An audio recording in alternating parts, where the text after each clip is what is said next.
welcome to episode 73 of Aravaipa Trail Talk. We're here joined today by Scott Traer. He's an assistant race director here at Aravaipa, and he's leading the charge on the Desert Runner Trail Series for this upcoming season. We're sitting down with him today. We're going to get all into the Salomon athlete sponsorship for 2023 that is going to be available to the winners of the McDowell Mountain Frenzy 50-mile race coming up December 3rd. I think I have that date correct. That's correct. So we are going to get into that here a little bit later into the show, but we're going to start off. We're going to talk about a few things happening in the running space. I know that you just came back from the Moab 240. You were crewing and pacing. Do you want to just start out with telling us a little bit about that experience? Absolutely. Yeah, it was a great experience. I went out there to crew and pace for Kelly Vinson. She was very excited to go at this 200-mile distance. She came to Cocodona. I had a rough go of it. And this summer it was just like, oh, well, it didn't go well at Cocodona, but I'm going to put in the work. I'm going to get this thing done. So, yeah, we went out to Moab. She trained, had a great strategy. Each day was like clockwork. She had a rough day one, didn't want to get out there on day two. We did a little crew magic and got her out there, and from day two on, there was no stopping her. Super impressive, cool race. So proud of her. Nice. Yeah, that's such an adventure out there. It's a huge, just a single loop. And you go through a couple pretty big mountain ranges too. Yeah. I paced the high section, which was on day 4. Up over 10,000 feet. The majority of that day was 8 to 10,000 feet. So yeah, when you're carrying, I don't know, like a 10-pound pack and you're on day 4, it's impressive. I don't know that space is for me. I'm seeing her come in 2 hours sleep for 4 days in a row. I'm waking her. She doesn't want to go out, but you just got to keep going. So some of our strategy was like, at night, it was, she'd come in and it was like, get her situated with some food. And then it was like, how long do you want to sleep? Because we need to make that decision right now. Because when the athlete wakes up, they don't want to get up. It's going to take a while to get going again. It's going to take a while to get going. No one was going to want to wake up. So it's like, we need a firm answer. Then you're getting up. So I'd wake her up, go grab her a couple cups of coffee from the aid station. She'd drink that, get ready. And then she was just out there. Brianna Grigsby came in. She's on the Aravaipa racing team, so a big shout out to her. Helped tremendously. And from Kelly was unpaced for the first half, and then Brianna and I swapped crewing and pacing duties. And it was cool. It was a cool race. I mean, you go through some of that awesome Moab landscape with the big red walls, hot, 80, 85 degrees, and those like exposed sections. And then after the halfway point, you start circling back and getting through the LaSalle Mountains, and that's when you get up high. And just like Flagstaff, the aspens are changing, yellows, lots of colors. And then you finish down Porcupine Rim, which all mountain bikers kind of know that is like a quintessential downhill route leading you down to the Colorado River. So it's pretty cool that you get to go through those different landscapes on race day. Low desert, crazy rock formations, up high country. And the weather swings, up high. They've seen snow. And I know Callie was concerned with that. How cold is it going to get? Because in a race that duration, you need to have clothes to keep you warm if you need to stop and sit or take a trail nap. But yeah, just an incredible performance where every day was like clockwork.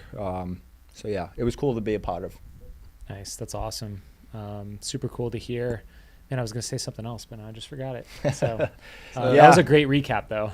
Yeah, it's a great race. So, yeah. How, if you don't mind me asking, Scott, how much sleep did you and Brianna get during this? I know we're talking to Ben Light and Michael McKnight, and we're seeing their crew go through, they're getting less sleep than the runners. So how was that for you? Sure. Yeah, it was... Yeah, kind of new. I'm going in on little sleep, so kind of put my own training on the back burner, just out there to support.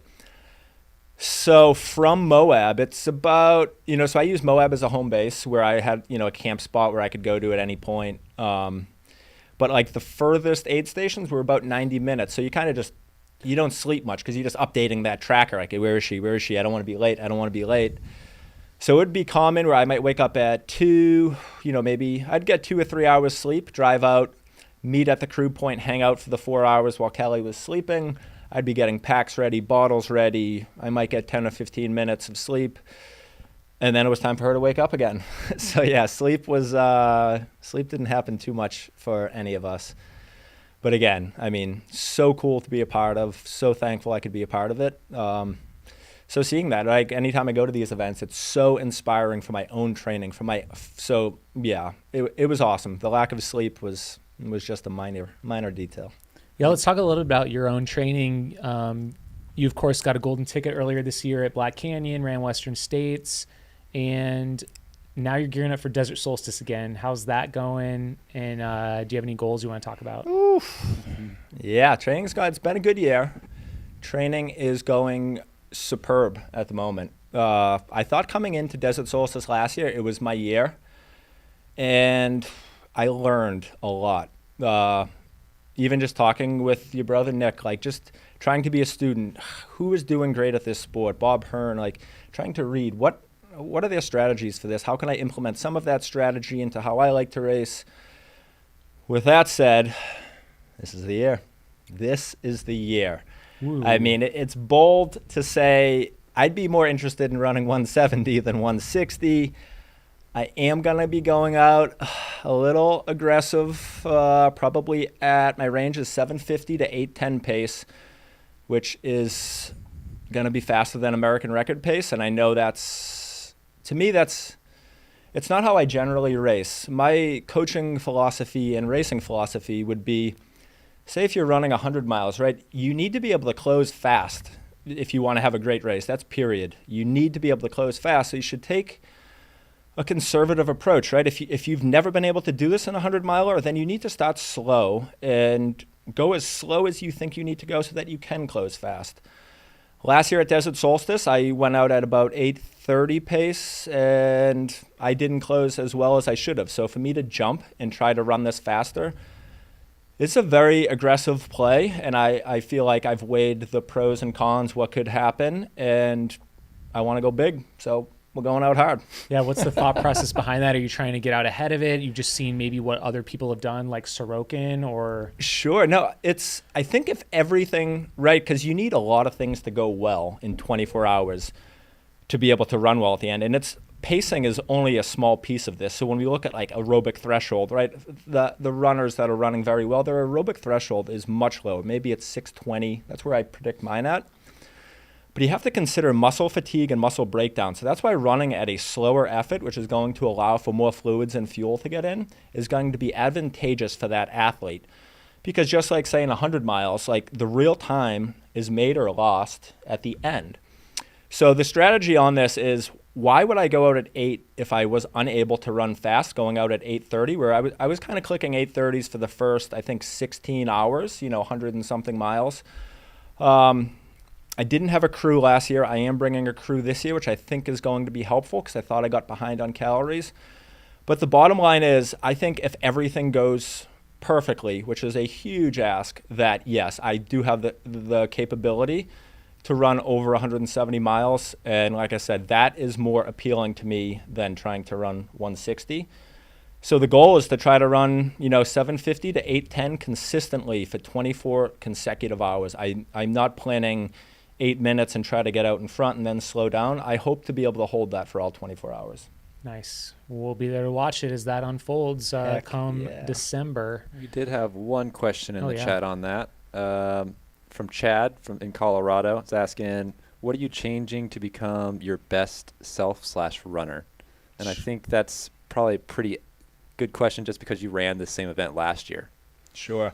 Yeah, whenever I go into an event happen at Western States, I have some things I'll tweak for next year. Same thing with Desert Solstice. For me, this will be my 4th consecutive Desert Solstice. Last year was my first time staying on the track for 24 hours, and that was the big learning piece, right? There's a mental hurdle that needs to go over. I feel like the 24-hour racing is like the PhD of ultra running because there is no finite finish line. You can't just run faster and get to the finish. it plays a lot with your head. The biggest change I think that's going to help me is actually having a crew. I generally don't use crew. And as little as it sounds, there's times when I'm out there and I don't want to bother like aid station people, which is crazy to say. Like obviously they're there to help you. And I felt like I got a little under-fueled during Desert Solstice last year. So having that crew, I've worked on some solid foods, which generally I don't eat in 100-mile racing. So working on those two pieces, I think, are going to be incredibly helpful. I'm also hoping to bring out not just crew, but local Arizona fans, like people that are close to me, because that helps me racing tremendously. And on a race like this, where you get to see people the whole time, I can draw energy from those people. So if you want to be part of the Run Faster cheering crew, I would love to have you at Desert Solstice. Hit me up. 100%. We would love to have people come out. I think that's a great point, though. I think you're going to probably see so many benefits from having a crew at that event. I mean, just seeing the way Nick utilizes a crew in the past, too. I mean, he's never stopping or breaking stride, even to get anything he needs.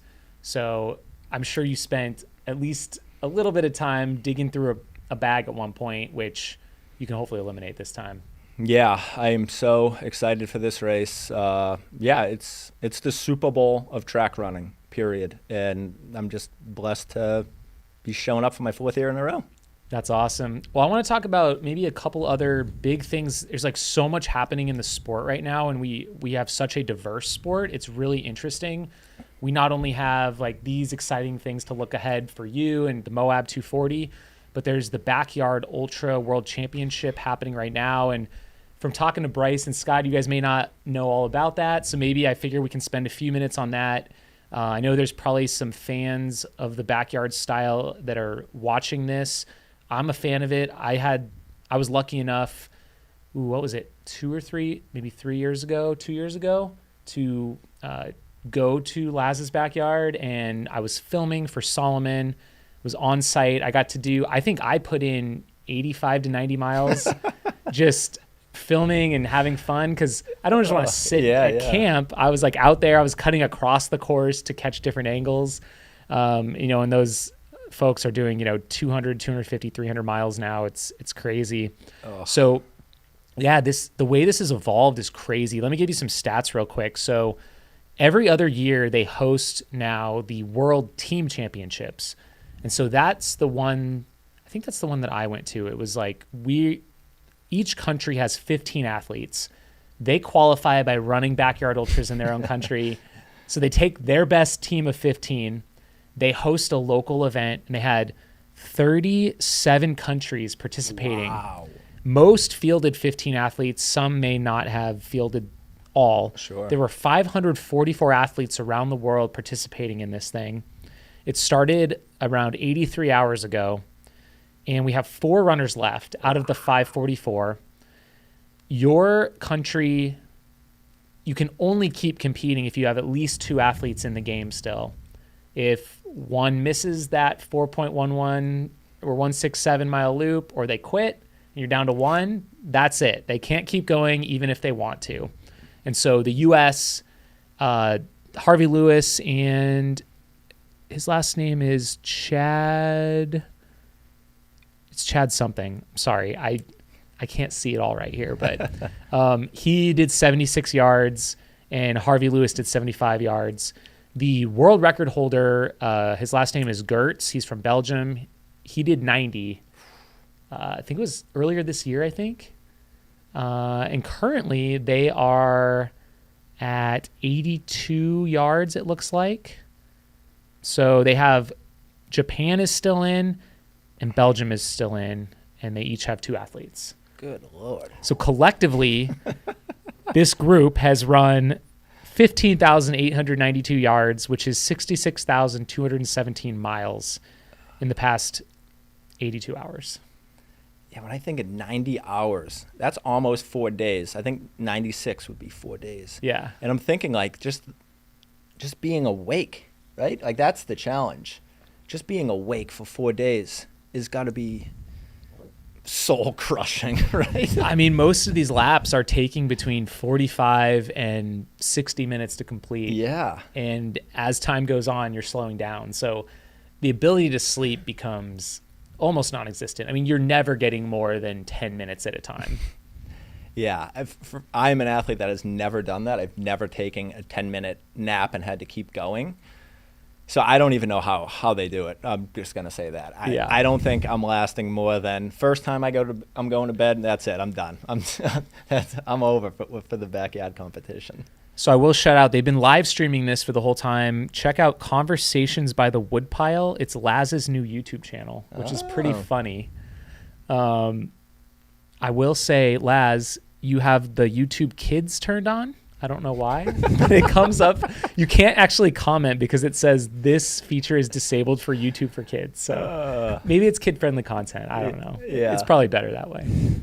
Wow. So that's been fun to watch. And who knows, like at any moment, someone could drop out. We would have a country team winning, but I think they can. The final two from that country can keep going as long as they want. But your country, you can't keep going. Sure. That's so cool. It's cool that it's honestly a team event, right? It's cool that it's an actual country of team, one team per country, but then those final two, right? I mean, it's essentially a team. It's a team sport. You're working together. You've got to work together. Yeah, your whole country in reality is working together. So you're never wishing ill will on your own countrymen.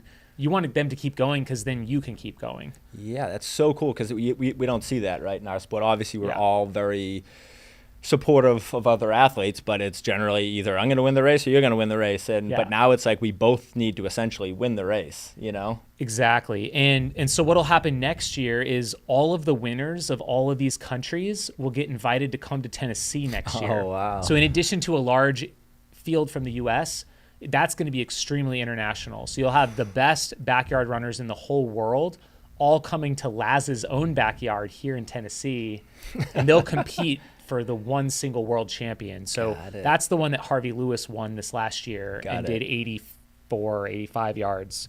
So it has really become its own sport, like even separate from, I mean, they have their own units. They don't compete in miles. Yards. They compete in yards, and the benchmark that everyone is reaching towards is 100 yards. So, we all love that 100 number in ultra running, but imagine multiply that by 4 and some change. It's crazy. It is. 82 yards. I mean, 82 times 4.1667. They are at 341 miles right now. Wow. So that is incredible. That's one activity happening. And then the other one that we wanted to, I guess, make a quick mention of is the Arizona Trail Showdown. If you're watching this YouTube channel live stream, you probably are seeing our morning check-ins, but we've been doing a quick check-in with Ben, Mike, and their crews. And you can tell that, we're in day 4, and it's catching up to them both in different ways. So Ben has hardly slept. Mike is having some extreme shin pain. And I mean, the FKT game is a real thing. It's tough and it's brutal, and it's going to be fun to watch. And how did this come about? If you probably went over it on the AZT show, Sure. but was this the two athletes came and asked, or was this something you presented? How did this whole showdown come to life? This was Ben Light's idea, I believe, and he convinced Mike to come on board. But they've kind of been scheming about this. They've done some other things together. They're really good friends, and I know Ben is super supportive of Mike and has crewed him quite a bit. And I don't know, they just had this idea, like, we want to race each other on a long trail effort, and we want to flip a coin to see who goes which direction. So, kind of a silly concept maybe, but initially Ben asked us to just host the coin toss. Sure. And then, I don't know, it just kind of evolved from there. I wanted to just kind of keep the story going. Yeah. Love the Arizona Trail. Bryce and I have both done it. And so we figured, we want to continue to highlight the efforts on the Arizona Trail and what these guys are doing. We just think it's cool. Kind of goes along the lines of seeing what people are capable of. I mean, we see it right now with these longer 200-mile races. People are really getting into that. The whole long trail FKT scene, this backyard scene. So it's kind of all converging. So And have they got to the point where they've crossed each other on the trail yet? not yet. So they're around 200 miles in right now, each of them. And so, 400? I mean, somewhere around 400. We're thinking Yeah. it'll be somewhere near Sunflower, Mount Ord area is about the 400-mile mark. Wow. The southern Arizona section is definitely tougher initially. So Ben is starting to fall back in mileage Oh. just because it's kind of so flat in northern Arizona. It's up on the Colorado Plateau. But then you have the Coconino Grand Plateau. Canyon. That's a tough It's section. one day. Yeah. Sure. Down south, you've got the Sky Islands. They're just kind Yeah. of one after the other, and the terrain is just way more rocky. Got it. So you got, the stretch from Flagstaff to the edge of the Mogollon Rim is relatively smooth sailing, I would say, even across Babbitt Ranch from Grand Canyon to Flagstaff. And most FKTs, they go north, right? So typically northbound in the spring and then Got southbound in the fall. Got Is it. kind of what people tend to do. Especially if you're taking a month or 2 months, that snow is going to be much more a factor in Sure. northern Arizona.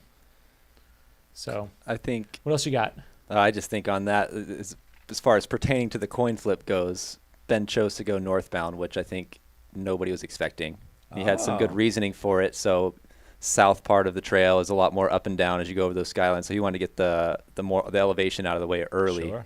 Also brings up the question of, is he going to run into a similar problem running into snow up past north of Flagstaff? So it's interesting. It's fun to watch it play out. They both have like their different struggles, but it's such a long FKT. Like there's time to recoup. Oh, yeah.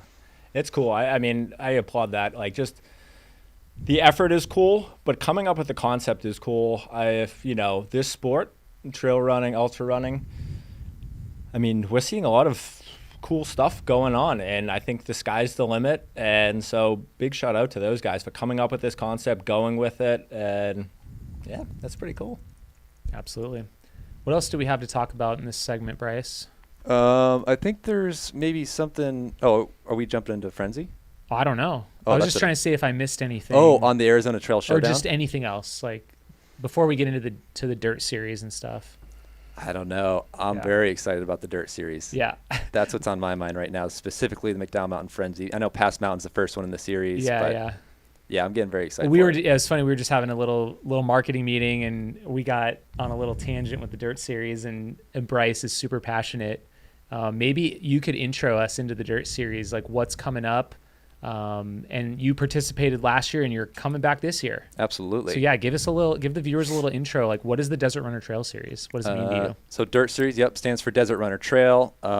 Phoenix, we are lucky enough to have, quite a few Maricopa County regional parks within a 30-minute drive of Phoenix. So starting off at Usery Mountain is Pass Mountain Trail runs, anywhere from 5K up to 50 mile. A few of the Desert Runner Trail events do have a 50-mile option, and one has a 100-mile if you wanted to jump in for that. But yeah, kicking off November 12th with Pass Mountain. I'm signed up for the 50K with a couple fast buddies from Phoenix, so it should be competitive, which I'm very excited for. And then coming up after that's McDowell Mountain Frenzy, which is it's one of the bigger ones. I'd say it might be the biggest as far as like attendance in the series. And I know there's something you're cooking up special for it, Scott, and I'm excited to hear about that. And then the last one in the Fall Dirt Series. You want to talk about that too? Thriller? Cave Creek Thriller. Thriller, yeah, that's right. 17th of That's right. December. And so Cave Creek Thriller, point to point. It starts at Lake Pleasant. Very similar start to Crown King Scramble, which is another one of my favorite races. But it takes the Maricopa County or the Maricopa Trail from Lake Pleasant to Cave Creek Regional Park. Maricopa County or the Maricopa Loop Trail, for anybody who doesn't know, it's only a few years old. And I think Josh Locke, who's a local runner who's ran Cocodona pretty fast, is actually going for an FKT on it, is a rumor on the streets here. Oh, he's pretty going soon. back because he has he has it, but he's going to go and try and lower it. That's the rumor. Ooh, Cool. love it. That's what I hear. But yeah, Cave Creek Thriller is the first one. That one's in December, and yeah, looking forward to that one too. Those are the 3 fall ones before we go into spring. Awesome. That's a great overview. So yeah, maybe let's just jump into it now. So you spearheaded this concept specifically for McDowell Mountain Frenzy. Maybe walk us through the idea of offering, or maybe just tell us what is at stake How'd you come up with this? Is this the future of sponsorships? Scott. Yeah. Yeah, so the bigger backstory, right, was me coming to work here with Aravaipa, just leading the way with these cool races, with media. It was a great opportunity that I was looking forward to maybe do some things in this space that I'd like to see. And one of those things is this race, McDowell Mountain Frenzy. Like Bryce said, it generally gets about 700 participants across 5K up to 50 miles. And there is no clear path for an athlete to get sponsored right now. There's nothing. Sure, if you're an outstanding athlete and you win Western States, you're probably going to get a sponsor.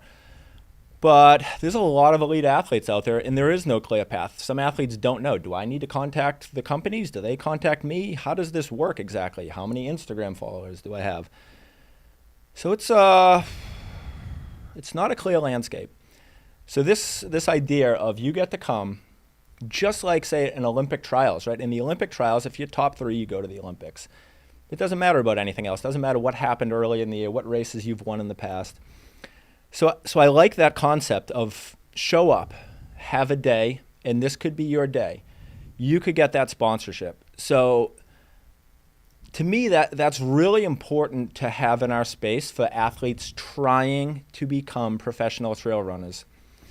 If you've been in this space for a decade or two, we've seen this space change tremendously from backyard or small local events to now there's lots of money in this space. And I think we've seen that exponential growth the last 10 years, literally. So brands are doing pretty well in this space. They're making some money. And I feel like I'm coming at this from the athlete side. I want more opportunities for the athletes. There's athletes putting 20, 30 hours a week of training. So this is a cool spot where you get to come, and I've been trying to encourage athletes, like if you've had a great training cycle, you're one breakthrough performance away, come take a shot. This could be your day. And what to me is exciting about this, it isn't all the stuff you get from Salomon and 6 Aravaipa race credits. That's already, I don't know, $4,000 or $5,000 worth of gear. The bigger sell to me is you're not getting in the door. You're going into the kitchen of one of the biggest, best trail running brands with Salomon. And what you do with that year, it's up to you, right? This could be, you're going to get counsel from some great athletes on the team. I expect the winner of this event to have an incredible 2023 and to be the next athlete we're watching on a national level. That is incredible. I think that vision is so cool to have like a level playing field for anyone to show up. Like you said, it doesn't matter if you have an Instagram account or you know the right person to talk to. Exactly. And the right in. It's like you work hard, you show up, you compete, you get a sponsorship. It is. It's so cool. And about the race, right? So it's perfect for this. It's 40 degrees at the start. Usually gets to about 60. So that's ideal running weather.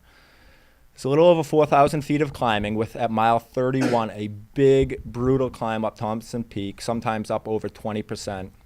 And then you come back down, and then you got a roller coaster of desert to finish. So you don't need to be adapted to high altitude. You don't need to be this awesome technical mountain runner.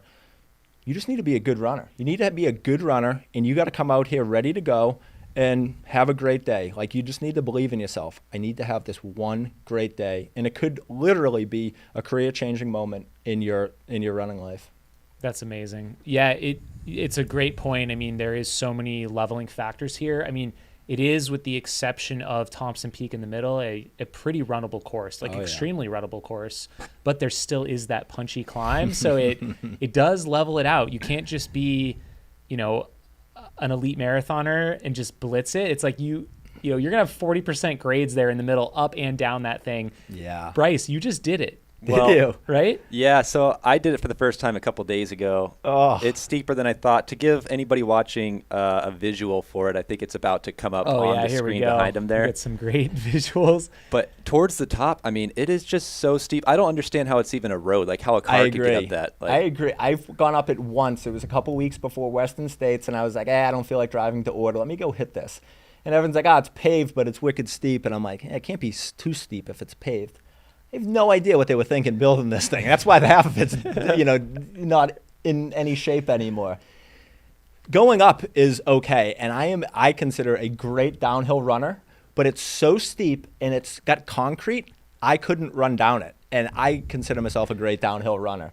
So it's pretty gnarly. I thought the exact same thing as you, Scott. I ran up it, felt, decent. My calves felt like they were about to pop out of my legs. But then on the way down, it's just so hard to move fast. You can't. It's incredible. Like, I thought I was going to bomb down it, thinking, like, I run down downhills all the time. Literally couldn't. I had to switch back on the paved section. It was nuts. It's like you have to go down like you're on skis. Like you have to shift, and then like your feet have to go to each side. It's a slalom on the way down. Yes, for sure. So it'll be pretty cool because that's at mile 31. So, and we're expecting, there's a lot of great athletes coming. So that's going to be the point at mile 31. You get to see, where am I at in this thing? How far am I up? How far am I back? Because of the out and back. Yep. You hit the aid station, and then it's got some rollers to finish with the last 19, but it's very runnable. So that'll be, if you excel in the mountains, that could be a spot. Hey, I need to be up when I get down here because I know I have so-and-so chasing and they're a better flat runner. Or if you're a better flat runner, you're maybe thinking like, all right, I got to take it easy on this climb, easy on this descent, and I can reel them in after. It's going to be cool. It's going to be a great race to watch. And when I think of, like, you can go to Western States, you can go to UTMB, and you're going to see the big stars in the sport, right? And you can see that, and that's cool. But this is like, it's kind of like the everyday star is coming out, right? This is the person that's in your local running club that's won some local events and like, hey, this girl could be pretty good. Those are the people that were coming. We're trying to get those people from New England, from the Southeast, from the middle of the country, from the Northwest. We're trying to get all those local stout athletes and have our own little showdown and get that athlete on the national stage with one of the best brands, in the sport. Yeah, and having it not at altitude, I think, is a huge factor. So many of the top races, you have to race at altitude, and this is, I think, a perfect opportunity, level the playing field out a little bit. You are going to be around 4,000 feet at the high point of Scottsdale, but that is the high point. Yeah, and the rest of it is pretty mellow. Yeah. I'm so excited for this, and I know athletes have to choose. Am I going to come down for this? And I hope they do, and I hope this really becomes an annual event that those athletes that we're talking about decide, hey, I'm going to take my whole fall season and train for this event, because that's how important it is for me to try to get my foot into this door of professional trail running. It is so competitive. I can't stress that enough. This sport has taken off. You need to be sponsored, you need to be pretty good now. And this is the spot for you to come show that. And yeah, like I said, I think this athlete is going to be the next breakout star we see in 2023. Nice. I absolutely love that. And to boot, one of the best times of the year to be visiting the Phoenix area, the Scottsdale area, running in the desert. It's just a beautiful, fun course too. Almost a single loop. There is that little tack on at the end, about 7 miles, but yeah, and then come on out. Even if you don't want to run the 50 mile, it's not your thing. Like, this event is so cool. Like I said, about 700 participants. And then we also have a night event, which starts later in the day, about 6, 7 p.m. So you have the option of like, hey, do I want to run 5K, 10 mile, or 5K, 10K? You have so many options. You can come out here, support it. If you've never been to an Aravaipa event, I think you're in for literally a world-class event with how we set up these events. It's not just because this is in Javelina or Black Canyon. We put in the same effort to give those runners this incredible experience. And when I moved out here and seeing that at all the Dirt Series races, this like exceptional service, the athletes always come first. The aid stations are on point. It's so good. There's beer gardens at the end. This has like that like international setup for every single event, even local events. So come on out, race any distance you want, race the night event, and cheer on these athletes that are taking a crack at the 50. Come out and watch the winners. It's going to be early afternoon that these guys and gals are coming in. So it's going to be, it'd be awesome to have a huge crowd as they're coming in. Yeah, that's a great point. And so for those of you that have come to Javelina 100, maybe you come out every year, but you haven't tried another one of our races, I think putting a Desert Runner Trail Series event on your calendar is something that's great. Because, we often don't treat them like maybe with our media as premier as the other races, but you're absolutely right. They are just as premier of an experience. And this is in the same park as the Javelina 100. And those mountains you see in the distance, those are the mountains that you're climbing. That's where Thompson Peak is. Absolutely. Yeah. Having this event will be great. And getting people out, like I said, I've reached out to my network of people saying, you got to come out and run one of these Dirt Series events. They're so cool because part of it is you get so many local runners. So it's almost like this blend, this merger of like, we get national runners coming down to just smoke some fast courses because they want to train for something, and they'll come down from everywhere. And then we have this great local community that is always at the events.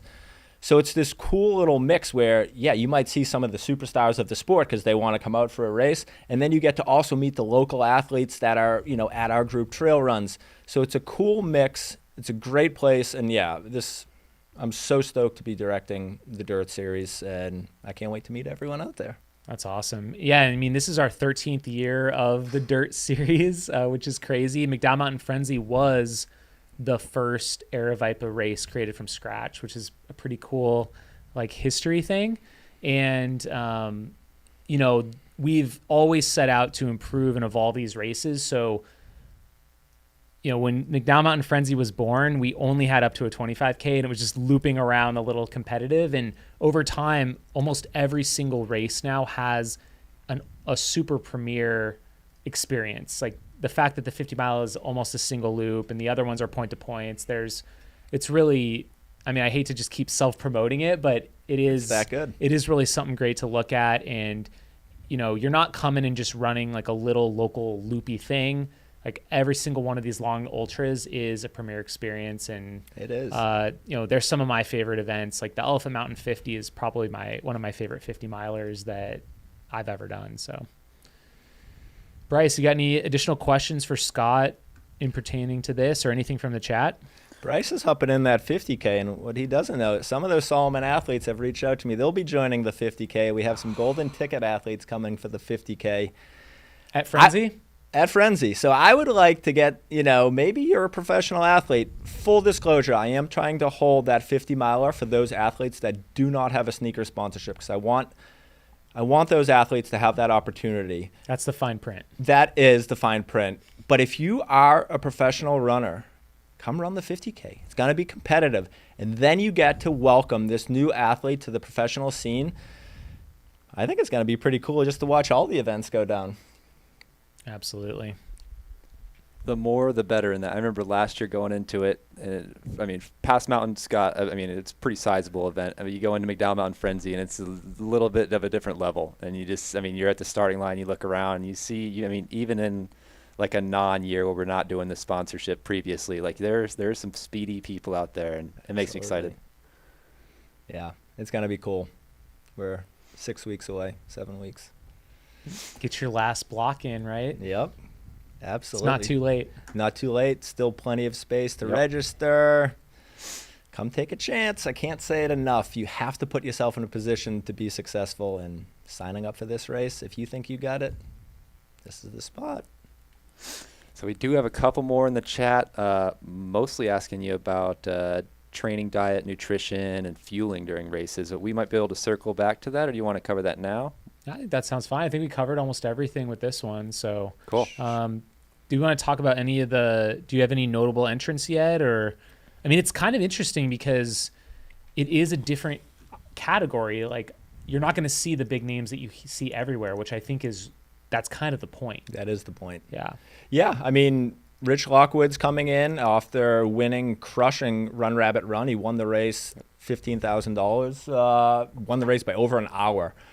Aaron Glick was in that field. Mark Hammond was in that field. Rich is an amazing runner. He went and won our Tushers event. He's running UTMB in Mexico in November. We have Georgia Porter, who is just tearing up the trail running scene. She's got an Olympic marathons qualifier on the road. We have John Giblin, who just got second at Leadville. The field is growing. And it's great. I think athletes are starting to get that itch. They're excited to come take a chance. Yeah, it looks like you've got Justin Lang in the field here. Matt Bellis, yeah. He's got second at a lot of Texas races, so I think he's going to be a great one, making a splash here as well. Absolutely. That's awesome. Yeah, Bryce, on nutrition and stuff, my stuff is pretty dialed in. I mean, I am fortunate to have a little sponsorship with Scratch. I use that. Scratch is literally the only thing I drink. I don't drink water. I think it helps me stay balanced with electrolytes. And then I generally just eat a gel every 30 or 40 minutes. And I usually in 100-mile racing, I don't eat any solid foods, sometimes Payday or peanut M&Ms. But that gets me through 100 miles. I never have any issues with GI. Desert Solstice, it's a little longer. I will use like a little sticky ball rice concoction I make. But it's pretty simple. I don't like to have all these options, and I think it can overwhelm athletes. You get in, your crew has 50 things for you. Just find 2 or 3 sweet things that work for you. Find 2 or 3 salty things that work for you. And if you've ever heard me talk, I think hydration is the most important piece in our sport, because if that goes wrong, everything goes wrong. Your fueling plan goes out the window. If you're fortunate enough to go get a sweat sodium test with Precision, I always recommend that. If not, try to figure out sweat sodiums, try to figure out sweat rate. Get that piece dialed in, and then find those few foods that work for you. Keep it simple and find, what is the rate? I always talk about that. Is it 70 grams of carbohydrate per hour? Is it 80? Is it 90? Well, that's what you figure out in those last 10, 12 weeks of training or months of training. What is the ideal rate for me to be taking in fuel? Because if you fuel randomly, you're going to get random results, and that's across the board on anything in life, right? If you're just doing random stuff, you always get random results. So in those last 12 weeks going into a big event, track this stuff. Write it down. When you finish a run, what did you eat? How did you feel? Was this proper? Next week, do it again. Make little tweaks, and that's how you get better at this sport. You don't get better by just going out, hey, I'm going out for a run with my buddies. We'll see how it goes. Like, you are intentionally trying to improve, work on all those things, and I always say, follow the data. The data is going to show you, whether that's data telling you how much calories you're putting in or how many ounces of liquid per hour. All of that data is going to point you in the right direction. Follow the data. So the sweat sodium test, what is that going to tell you? Is it telling you how much sodium you need to replace every hour, or like how much you lose? So the sweat rate test, trying to figure out how much you lose, like how much sweat am I losing in a lab versus a bathroom scale, as long as your bathroom scale is accurate, that is going to be pretty accurate. So just you go for an hour, you get naked, get on the scale, don't drink or eat, go for an hour easy run, come back, pat down, get on the scale. You have an amount of weight lost. That amount of weight is going to tell you how much am I sweating, what is the rate of sweat. The sweat sodium test is something that's going to tell you how much sodium is per liter in my sweat. So when you're sweating, right, you're losing water and electrolytes, and sodium is the big one in our sport. So you could go for a lab test, and they can get that number within, about 200 milligrams. And that range is huge, because it varies per athlete. It varies per athlete. Most athletes are going to be 700 to 800 milligrams of sodium per liter. And this is why you'll see every major sports drink company putting about 300 to 400 milligrams of sodium per scoop of their drink, because they're going to play to the human average. But low sweat sodium sweaters are going to be down to 200 to 300 milligrams, and heavy sodium sweaters could be up as high as 2,000 milligrams. So it's a big range. So if you don't know, it's like, all right, let's play the average and see what happens on all these runs. If you are average, you're good. If you're not, you could run into major issues. Where like if you're getting too much sodium, that could be negatively affecting you, or if you're not getting enough. So it's probably more important than we think. It's not one size fits all. It's not. You got to find out. You do. And there are, again, if you can't get to the lab, there are some ways, right? If you're trying to troubleshoot this, right? You're kind of playing, what's my sweat rate? You can figure this out on the bathroom scale. Then you're going out and say targeting the average. And are you having to stop and go to the bathroom frequently? That could be a sign that if you're drinking to your sweat rate and having to go to the bathroom frequently, you may need more sodium. Vice versa, if you're not going to the bathroom frequently, maybe you need less. So it's a tricky landscape, and there are some wearable companies trying to race to this space. They haven't quite figured it out yet, but they're coming. Right on. I think we should jump into some quick takes. Yeah, let's do it. Yeah. Let's see what we got. So, first one here.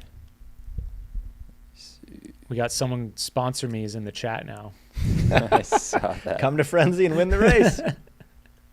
They said pick me earlier. So, first up is CJ Albertson, world record at the 50K. Woo! Forget about it. Forget about it. Oh, my goodness. So, yeah, I mean, average pace, 5:05. It's Incredible. just pretty mind-blowing.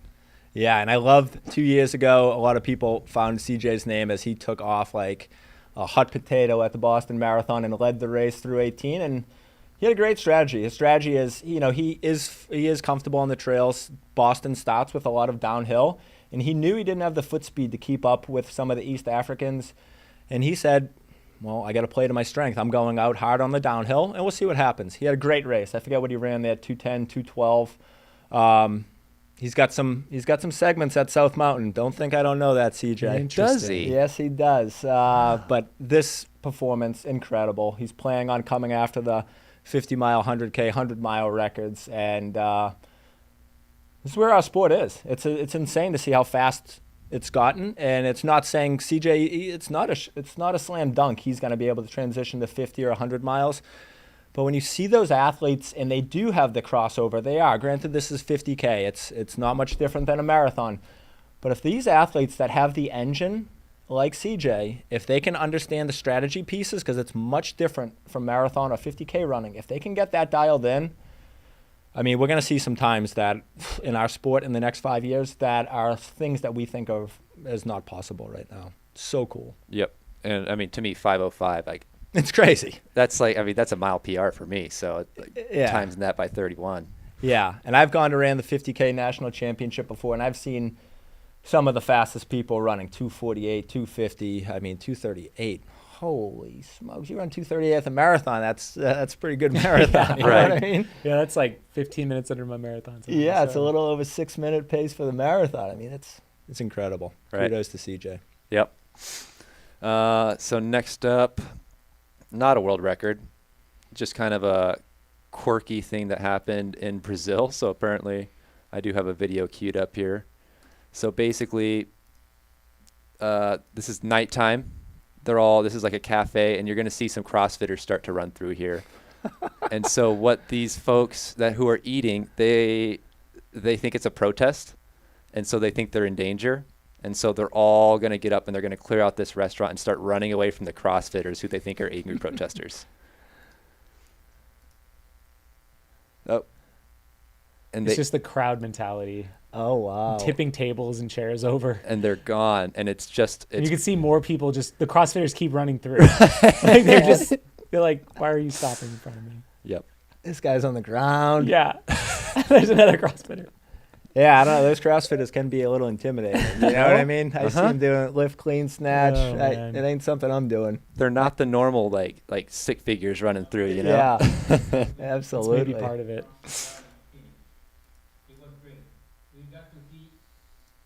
Oop. There's too many ads on some of these sites. I missed my last one. Let me pull it up here. So this is actually an event that's going on. Let's see. Oh, wrong one. Here, I'm gonna pull up this next one if I can't find it. Here we go. It's a zombie run. So this is like it's a trail run if you're in the Midwest, I suppose. But basically the goal is to do this trail run. I don't know what the distance is. 5K, I think I see. Is it 5K? Yeah, beginning at 6 p.m. And so you got zombies. So zombies are volunteers that are hidden in like the brush, and they're going to come off and you have like a flag football like flag on you, and you have to make it through this 5K course without getting your flag pulled, or else you're out. Cool. The city of Henderson is doing one of these this month. Are at they? Cornerstone Park. No kidding. Are you serious? Yeah, where you have to wear the flags, and if you don't get them pulled, you get a prize at the end. I Yeah. love that. That seems like such a fun concept. That's cool. Yeah, who they sign up for the zombies? Maybe we got to get a few quick athletes, give them a little be a shake. zombie. You know what I mean? Typically, the zombies are moving pretty slow. Everything I see in the movies. I mean, it depends on which movie you're watching. You start watching 28 days later. Those are some fast zombies. That's true. Yeah, definitely a cool event. Anything to get people out there running. You can bring your kids at 6:30, get them to a 5K, get them into the sport. Love it. Zombie run, yep. This one's a little bit more serious. This is I just keep seeing these weird animal attacks going on in like short races. Wow. So this is very recent. I want to say this is, from the 13th, so a few days back. And yeah, I guess she was running. She never saw the deer. It said she felt like she got tackled. She thought another runner hit her from behind. Oh, yeah. It's like crossing the path maybe and just clipped her. Yep. When there's like stitches all the way up there, it looks like it pulled the flesh off. Right. Yeah, I used to live right near Rocky Mountain National Park where there are tons of elk, and I was on one run early in the morning. I have a video of it. There must have been 150 elk in this meadow. Like, I'm on the trail, they're on the meadow, and they're all running, like we're running parallel. And I'm like, this is pretty cool. I got my video out. I'm like, this is cool. And then they make a left-hand turn and start running, so they were going to come perpendicular to my trail. I literally had to get behind the biggest tree I could and just, like, think skinny thoughts and let them all pass. And I was like, because I could have easily got trampled. And that's, who knows how it happened, but, yeah, that deer attack. You don't see that often. That's a dangerous situation. That would have been interesting to have a GoPro on for that run, Scott. Oh, yeah. Yeah. So this is the last one I got pulled up for today, but basically this is Cody Ko. He's a kind of like a popular YouTuber. He does like a lot of commentary on stuff. He's got a podcast. Funny guy. Big following. Ran his first ultra marathon. We may have mentioned this before, but this is pretty recent. He's actually got a secondary channel now, Cody Trains, I believe, where he's actually putting all of his ultra marathon training on that channel on YouTube, and it's pretty cool. I mean, this is like a big, basically like a YouTube celebrity who's transitioning into the ultra world. Yeah, he's got almost 6 million subscribers on YouTube. Wow. So he's got a huge following, probably a younger audience mostly, and he's like introduced them all to our sport. Sure. This video is like almost 1.4 million views. It's pretty cool to see, and he's talking about how his family his dad has like run quite a few ultras, so it's kind of been in his family. I think his sister also ran, so there are like 3 of them. He lives up in Canada. I think Alberta is where the race was he did. So, and we'll just shout it out there. If anyone out there knows him and wants to invite him down to the McDowell Mountain Frenzy or any Aravaipa race, we would love to have him. Absolutely. Feel free to reach out. It'd be super fun. Man, it's cool for those fans, right? You remember when you first got into ultra marathoning, you're like, what is this? What are they doing? How long are they out there? So it's pretty cool, yeah. Kind of spreading the sport. And yeah, I mean, I remember my first time reading about it. I think it was like Dean, and I forget who it was. Maybe it was Ann Trace, and Dean had went out and ran like 240 miles, and like the next day, Ann went to go one-up him, and she went. Reed. Was it Pam? That's who it was. It was Pam. Yeah, they were trying to see who could run nonstop without stopping or without sleeping. It was like nonstop. Like, what's the definition of nonstop? That never really went anywhere beyond that feud, but because that was I remember I think I was living in Las Vegas. I opened up a Sports Illustrated, and I read this blip, and I was like, what is this? And I'm like, that can't be right. And then it's pretty cool. So exciting. Glad that he's getting more audience into our sport, and it's pretty cool because when you first think of our sport, a lot of people, they can't do that, right? Run 100 miles, 200 miles, and then you become a believer and you get into it, and the world changes. It's a process, and I mean, he jumped in. So I actually looked at his ultra sign up just because I was curious. Yeah. So he jumped in for a 60K. So he didn't even start off at the 50K. Sure. He, I want to say, what is that? Around 40 miles, the 60K. Yep. It's like 37, something like that. It's the Iron Legs Mountain Races is what he ran. Well, good job, Cody. Yep. Kudos. Pretty cool. Kudos. And we'll see it'd be cool to see what he targets next. McDowell Mountain Frenzy. Yeah, exactly. So we're gonna reach him, Cody. We're coming for you. Somebody in the chat says they're gonna send out a text, which would be no way, really. That's what they said. Send Cody. All a right. text. Send him our way. Yep. And there's also is from Sponsor Me, and they also asked a pretty solid question. Are you sure Scott isn't going to pull a fast one and line up for the 50-miler to get some sponsorship? # Black Canyon Deja Vu. Yeah, I'd race a different race, right? Oh, I'm too old for a sponsorship. I mean, Scott's he's got got big fish to Desert fry. Solstice a few Yep. days later, so I That's what I don't was gonna think say. that'll be happening. Yeah. Yeah, It'd be a tight turnaround. that would be a tight turnaround. Cool. So that's all the hot takes I got. That's all the hot takes. All Yep. right. Quick takes. Quick takes. We are, I think that's all we got this week. I think so. Is that right? Sweet.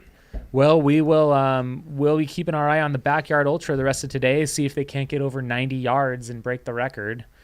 Other than that, thank you guys for tuning in this week. Be sure to subscribe to the channel. We will probably not have a trail talk next week as it is Javelina 100 week, but there's a lot of great things to look forward to. We have the Chasing Gold series hosted by Scott. It's going to be kicking off. We are going to be posting the first one of those Sunday or Monday. Right around there. One of those 2 days. So we'll have several episodes talking with some of the top athletes chasing those golden tickets for Western states of next year. And we also will have a live in-studio Javelina 100 preview next Wednesday, 4 p.m. Pacific time, hosted by Andy Jones-Wilkins and Sarah Ostaszewski. They're going to be breaking down some of the favorites, Cool. pontificating on the weather and all those sorts of things. So both of them have run Javelina, and it should be a fun time. Awesome. It's Awesome. gonna be a cool week. All right, we'll see you guys soon. See ya.